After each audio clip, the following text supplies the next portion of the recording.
ไอ้แฮปปี้กูขึ้นบอก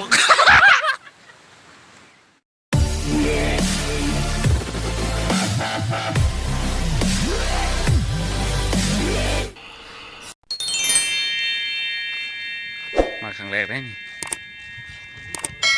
ครั้งที่สองครั้งที่สองยังไม่หูยังไม่ทันมาจะได้ชื่อวันนี้ผมจีบกับพี่ได้ยังไม่เด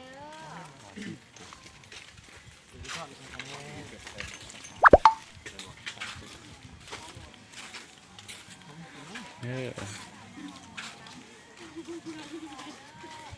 อที่อยู่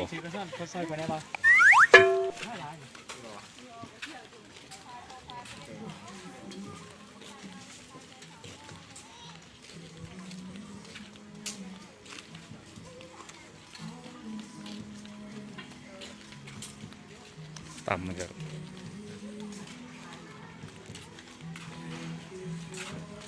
ผักวะโอ้สุดยอดนะใครดีผัก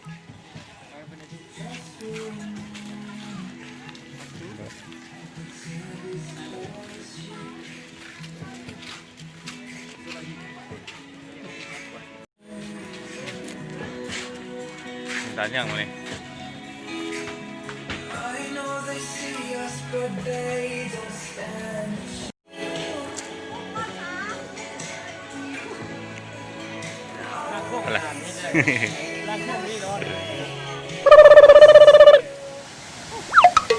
อะไรพอแล้ว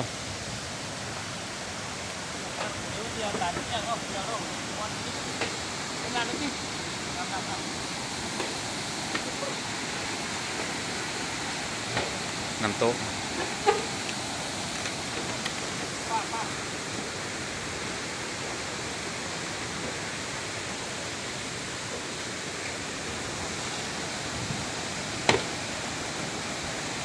จะไหนข้าวบอกเอาดิ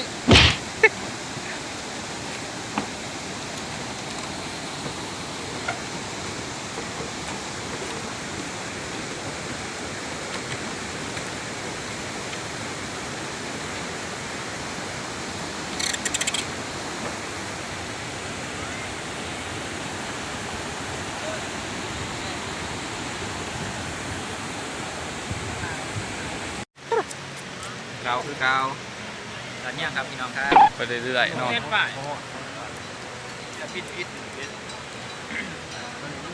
มีแต่อยากหลอกกันเลยอยู่เนาะ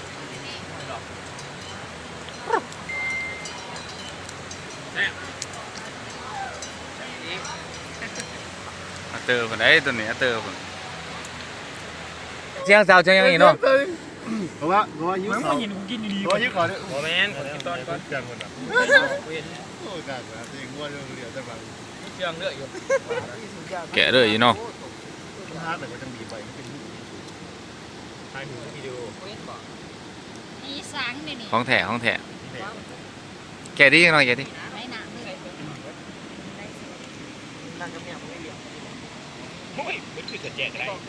ใหญ่เดี๋ยวบรรยากาศนั่นมันนี่นะมันนี่นะบ่ใหญ่ก็เปิดเลยที่หรอจะอะไรจะสิย้อนขึ้นนั้นก็สายตอนแกะเลยดิเจ้ามือพวกนั่นดิเยี่ยเจียวป่ะเยี่ยวคนนี้นี่เดี๋ยวเพิ่งนี่วะปึ๊กน่ะจะได้สั่งเวียกสั่งงานลุงน้องบ่มีลีลาอันนั้นก็วนกักคนจะชมอีกอยู่พ้นกลุ่มกักคนหนาคนตาไปเลยเอาเสือมาแต่ว่าหลงเกี่ยวหึงไอ้แฮปปี้กูขึ้นบอกก็บอกเรือไม้จิวตรีเปรมไม้ดิ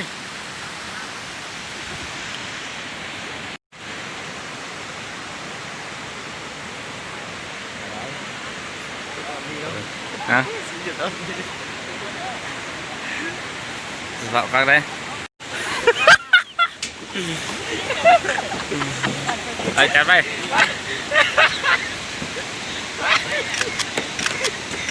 มกเดี๋ยวเลยมกมานั่งทำเราดิที่ไหนสัตว์ที่ทำสิส่งให้ วิดีโอว่าได้ถูก ขอสิไปตายเป็นหูปให้ก็ได้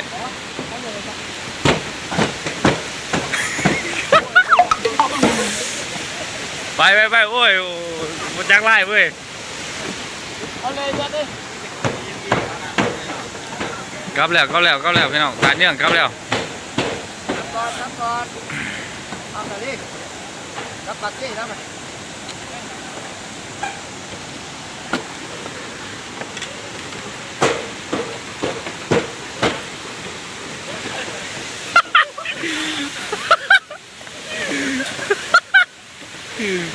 โอ้ย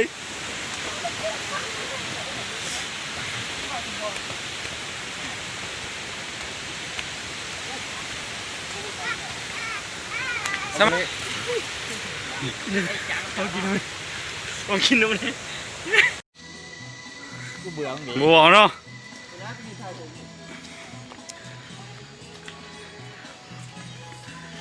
มาบริหายใจกับข้างหนึ่งผู้ดังหายใจทั้งปาก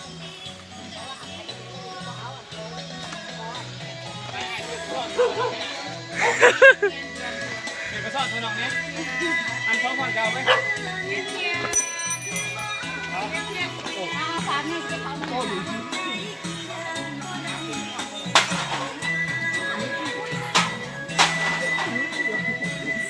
ไอ้โอ้ดิเฮ้ยสาวหนุ่ยดิ หัวกล้องกินอะไรกันได้ครับ เสื้ออันบ่ กล้องกินหักเลย